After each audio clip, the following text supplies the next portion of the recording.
TigerIllustrated.com. Are you left-handed? No, sir, I'm right-handed.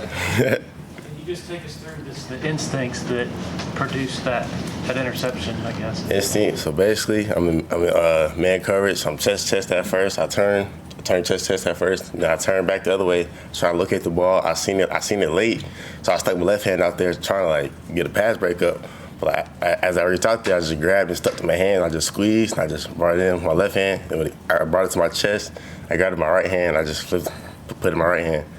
That was really all it was. Did you surprise yourself at all? Nah. Been making plays since high school. It ain't really nothing, just on a bigger stage, so that's all it is. Aaron Carr with the Greenville News.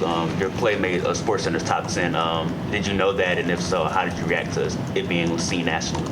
I had seen it on the way back from the airport because we were on the bus back, and all of a sudden I was on Twitter just scrolling. Then I seen somebody say it was number 3 on Sports, and I was like, oh, that's kind of cool right there.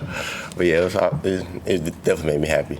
And you also, the interception came after you gave up a big play, I guess. How did that big play happen, and what was your mindset after just knowing they went back to you, try to attack you again?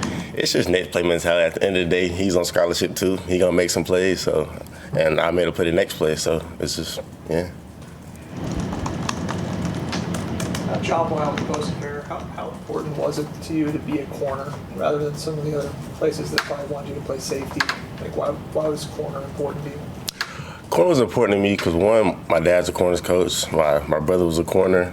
And also, most of the schools that recruited me were recruiting me as a corner, but, like, in high school I got labeled as a safety because I played safety in my high school. But, like, playing corner was always important to me because I just felt like that's where my like, roots were pretty much, I guess. Chapel Fowler with the state. Deborah was in here earlier and said that it feels like you've just made a lot of strides in the last few weeks to where he really wanted to make it a 3-man rotation at corner, get you in for Avion, get you in for Jaden. How do you feel like you've kind of progressed in the last few weeks, and what was it like to kind of be in that mix in a big game?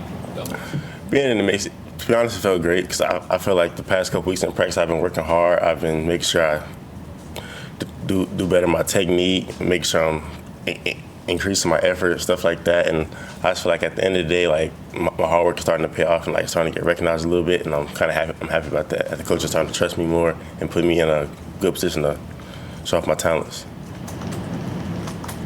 I guess we heard from Mike Reed about, I guess when you were younger, I guess it was 2017, the airport photo with him.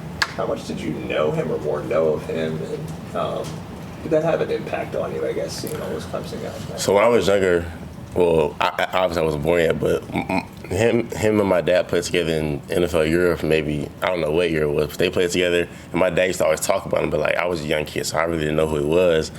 But because my youth team had won like the little national championship, so we got to like meet all the players on the tarmac and stuff. And my dad obviously knew Coach Reed, so he made sure I got a picture with him. I made sure I talked to him for a little bit, and just basically just introduced myself, starting a long-term relationship. How weird or nostalgic was it when you started getting recruited by him and he's trying to get you to come to Clemson? To me, honestly, it was kind of crazy because like I was still like kind of somewhat blown up in the recruiting process. And I'm like, just like the same guy who I knew when I was younger. So it was like kind of surreal a little bit. Like obviously your dad has a relationship with him. Mm-hmm. What has your relationship become with Coach Reed? Like what is that like? It's become strong.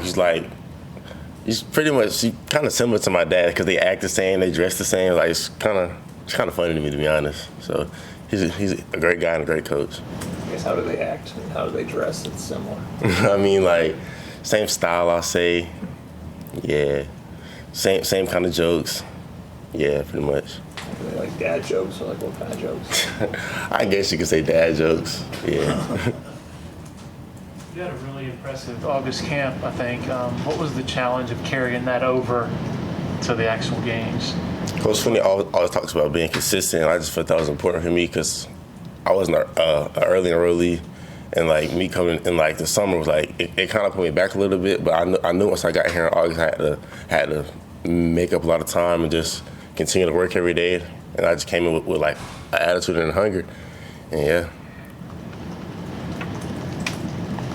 Came here, you're 6'2", about 200 pounds. I guess when you came here, Coach Sweeney said you don't look like a typical freshman. I guess when you came here, did you want to add more weight? Did you want to lose? I guess what was your mentality weight wise when you got here? I probably came in about like 190 something because like my weight would always fluctuate in like high school.